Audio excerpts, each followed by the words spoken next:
everybody. Hello, Friday. Hi, darling. Hello, Friday. Yeah, it is. And do you know that it's actually anti-bullying week this week? I think we all know that. And I mean, I think everyone at some point has had experience of bullying. It's not always as it seems. We always think of a playground, a kid's playground, but it's in every walk of life. And as we know, and I know, Debbie, you're an ambassador of the National Bullying Helpline, aren't you? Yeah, I mean, and this week alone, Christine, who runs the helpline, has said that they have been getting 500 or 600 hits an hour on their website. I mean, that's massive, isn't it? An hour. Obviously lockdown. It's rife. It's rife in every, as you said, in every area of life. I mean, I was bullied at school. I'm sure everybody was. I was also been bullied as an adult, as a young actress, and I'm sure we were all bullied by other people. You didn't realise it at the time how strong you had to be. No, and you probably realise it was bullying. Funnily enough, particularly in adult life, you kind of dismissed it. When you look back now, you can see that you were bullied and didn't do anything about it. If you remember little Charlie Christensen, who was a little boy who loved singing, who was hideously bullied at school, and it went out to the West End because his teacher was one of the girls who worked in the West End, and the whole of the West End came together and supported him, and he's gone to every single show. He's also now an anti-bullying ambassador. But they say, people that are bullies are bullied. So, it kind of goes round in a big circle, doesn't it? It doesn't it really? So, but the helpline does help lots of people, and there's lots of advice on there, which is very, very important. Is it on our website, Debbie? Yes, the National Bullying Helpline, and it's just brilliant, and it has advice and help.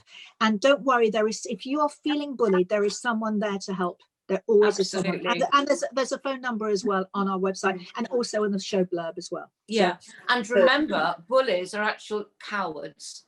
That's the first port of call. Bullies are cowards. Yeah. So that's a good thing to remember to start with, isn't it?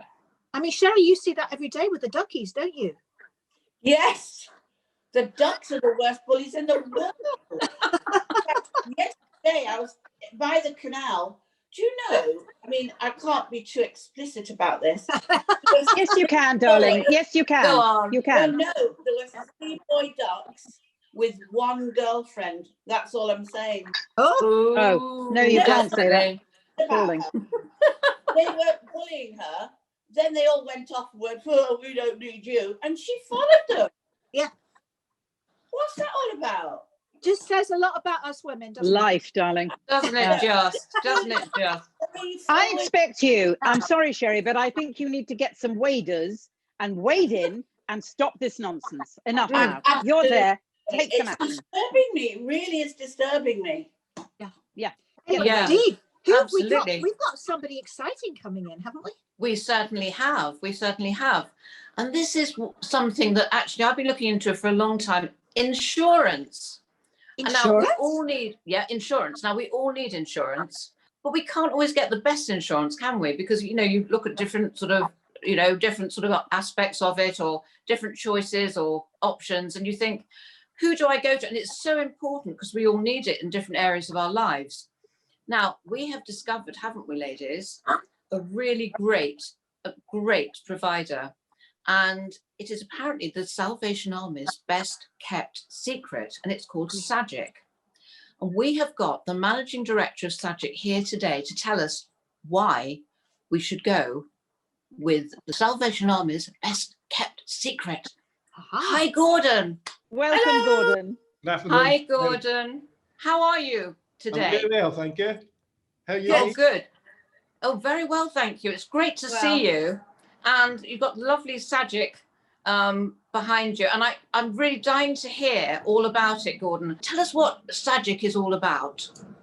SAGIC is quite unique. It's actually owned 100% by the Salvation Army.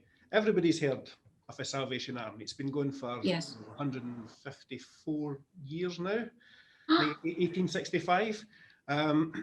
But we're the best kept secret within the Salvation Army because we're their insurance company. We've only been going for 111 years. Looking good. You're looking really good. You're wearing very well, Gordon. Wearing very well. Friday.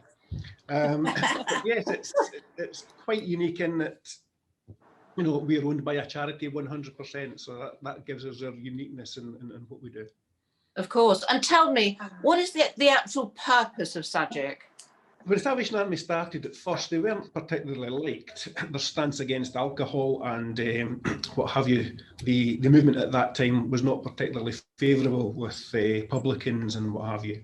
So the premises that the Salvation Army owned at that time were old dance halls, tents, etc., where they had outside meetings mostly. And they were being vandalised frequently, set on fire.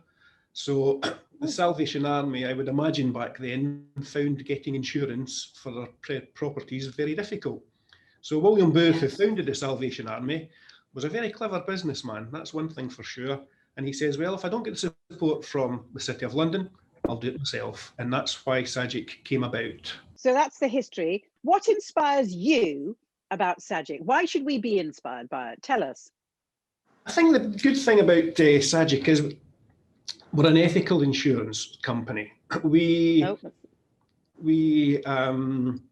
treat customers fairly, and we like to treat people the way we would like to be treated ourselves. I think that's the fairest way of saying things. Insurance is a promise to pay. Let's face it, it's a contract of insurance, but you know, it's a promise to pay. And if you can't trust the Salvation Army to pay your claim, who can you trust? Exactly. Yes, Exactly. I mean, I think insurance is a bit of a, you know, it's a minefield for everybody. And ethical insurance, the word ethical, what does that actually mean? Just in every area, it's ethical. Can you explain that a bit better? I'll try, Debbie. Yes, I think for me, my own description of ethical is trust. You treat customers fairly, you pay claims on time. Insurance invests money.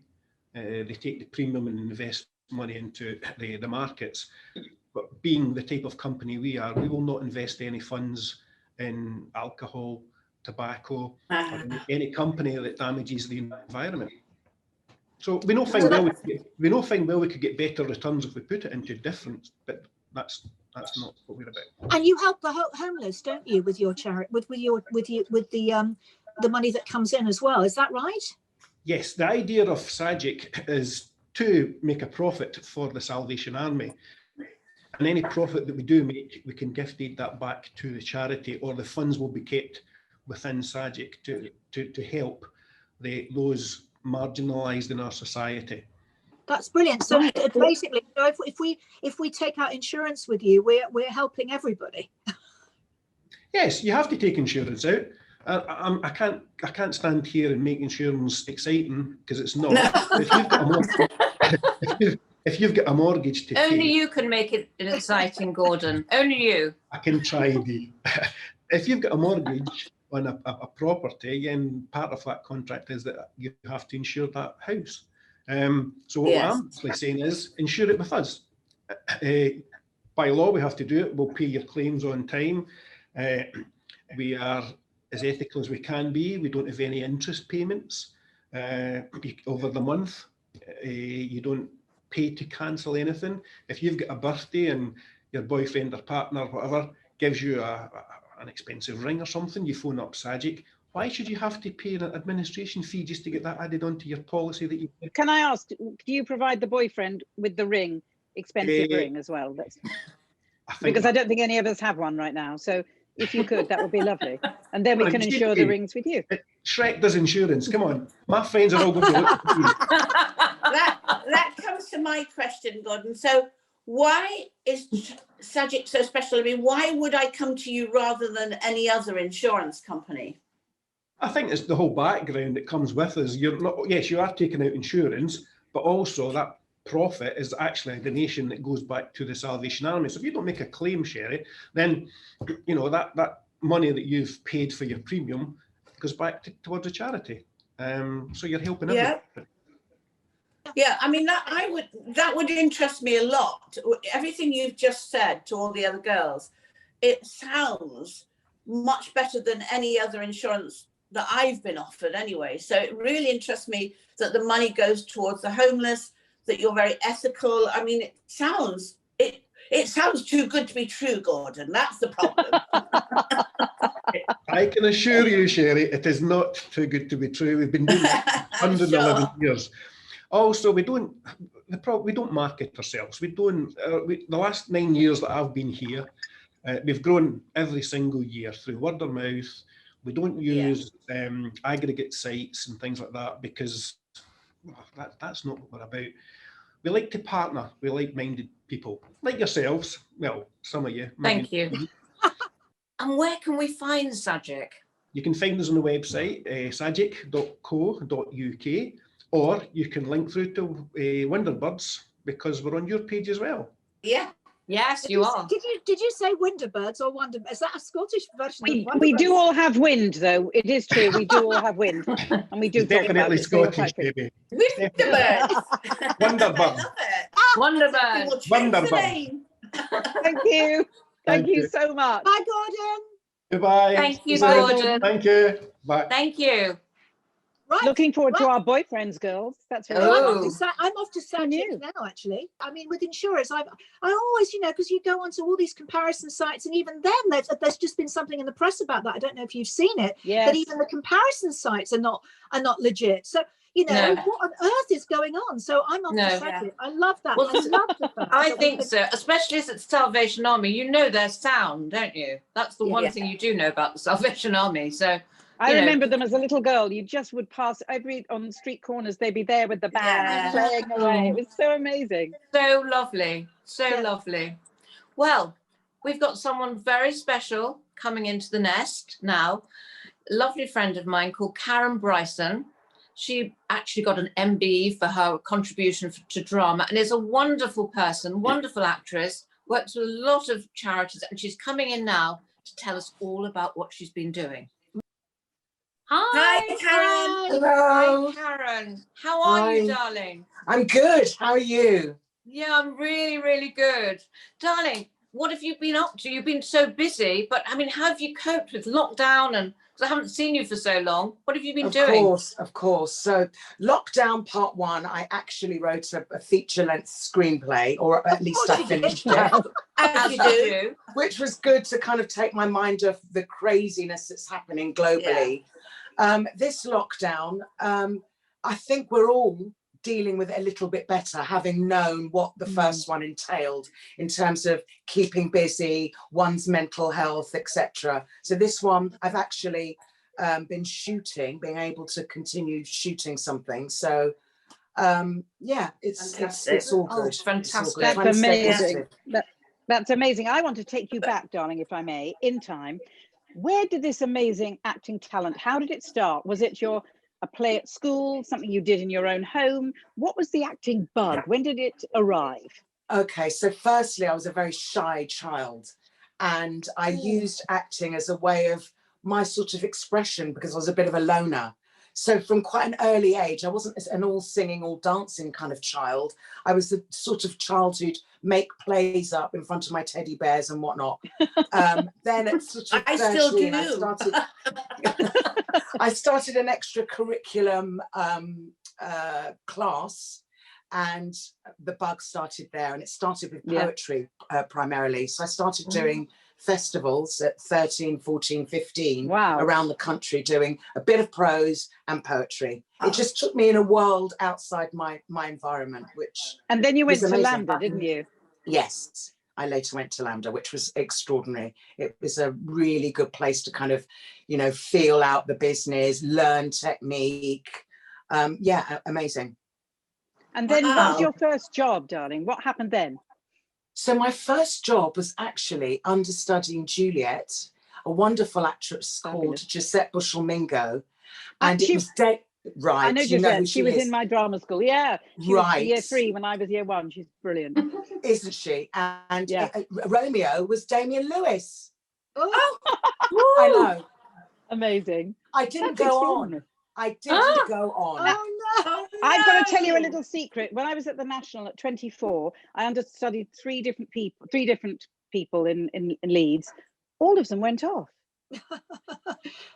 Did you expect that? Nothing to do with you, though, Harriet, was it? Nothing to do with me. I think the stairs were greasy. I don't know what happened. But anyway, was extraordinary. Anyway, so what was it? Was there any kind of drama in your family? Was there any kind of singing, dancing, nothing? Just from nowhere?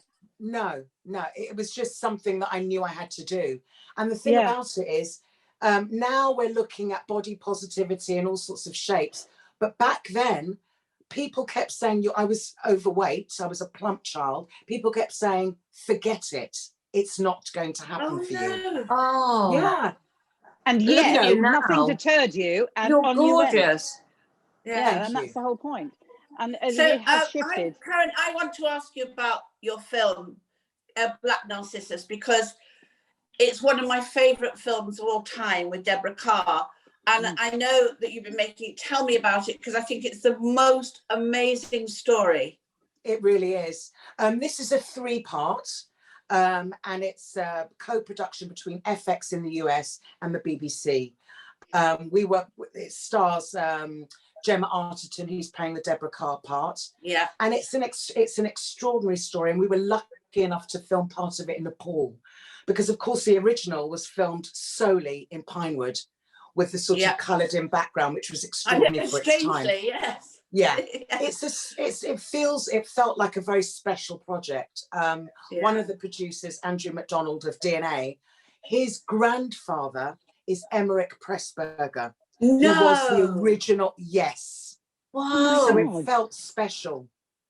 And Ruma Godding's great-granddaughter was a part of the crew. It just felt very special.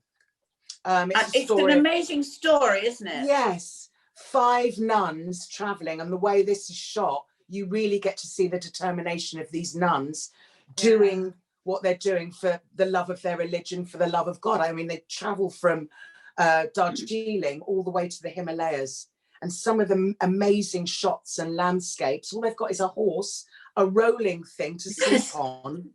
I mean, it's incredible. And this feels like the right time to retell this story. We had an amazing female director, Charlotte Bruce Christensen. Amanda Coe wrote this version. It just feels like the right time. Wow. You know, when the film first came out, Karen, it was dubbed as the very first erotic film. I know. Yeah. So I thought it was erotic film. Because it is very sexual, isn't it?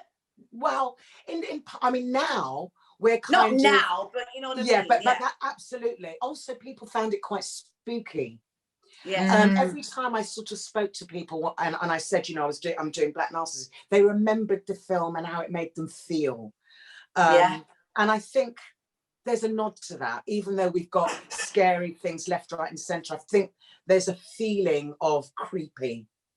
Yes. It's a creepy place. The place they enter shows the weaknesses of the nuns. Oh, here's another thing before I forget. So Flora Robson, who played my character, Sister Philippa, literally lived parts of her life about 15 minutes away from where I live. Wow. No. There's it's all meant to be.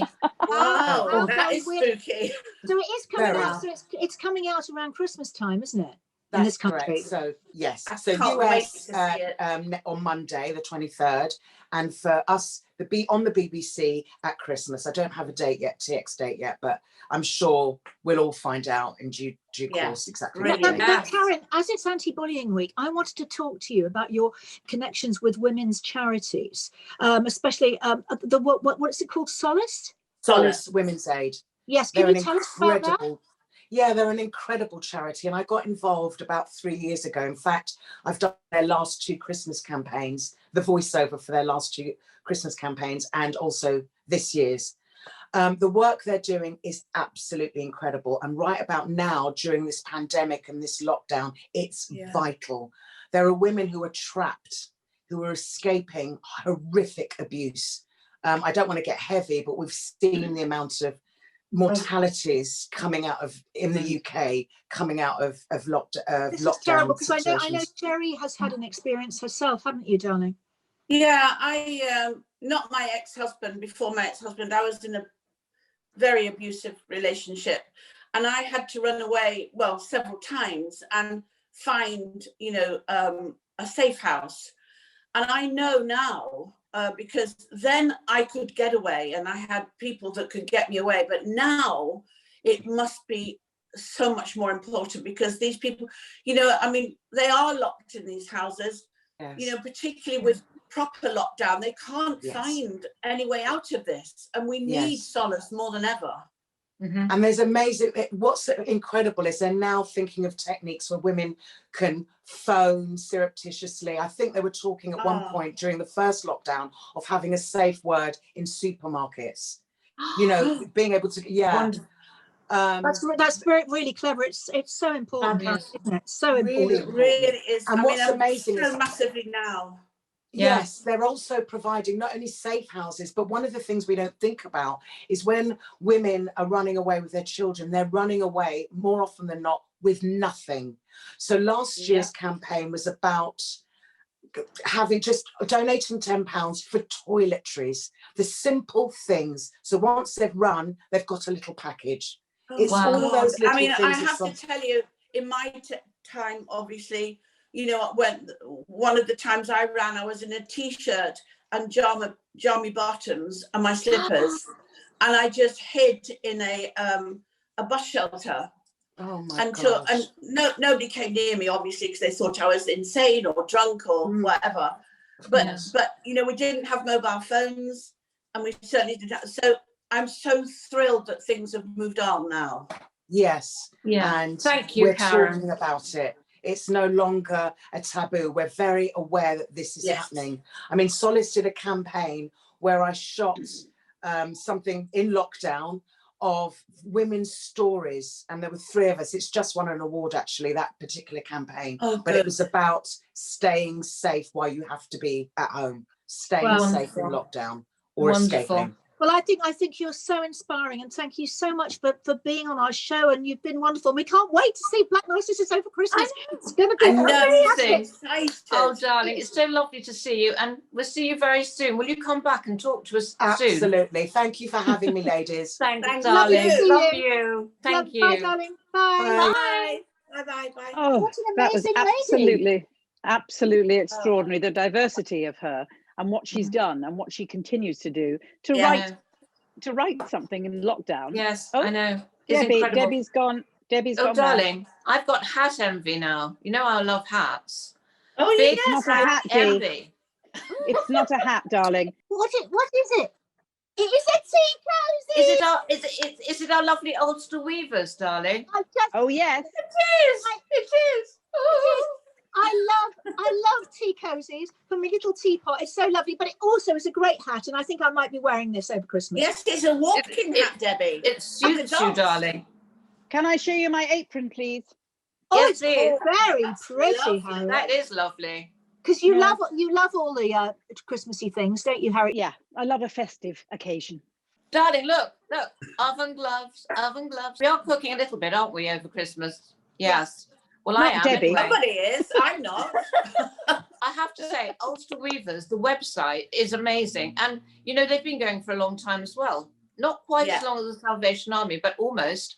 And I have to say their products are quality and gorgeous. And the candles. We'll show you all the candles next time. Gorgeous candles. And the bag. Those bags are so wonderful because they're so small and they fit in your handbag. And then when you go shopping, actually, they look like a giant pair of knickers. They just I'll did. let that go. Yeah, Bridget Jones, here we come. You can get this on our website, can't you? You can get this on our website with a. Do people get a special code and they get a discount? They do. Ooh. Absolutely. It's Wonderbirds 20. So, girls, Saturday morning, Richard Arnold, and the question is, what were our favourite iconic shows? Yeah. See you tomorrow.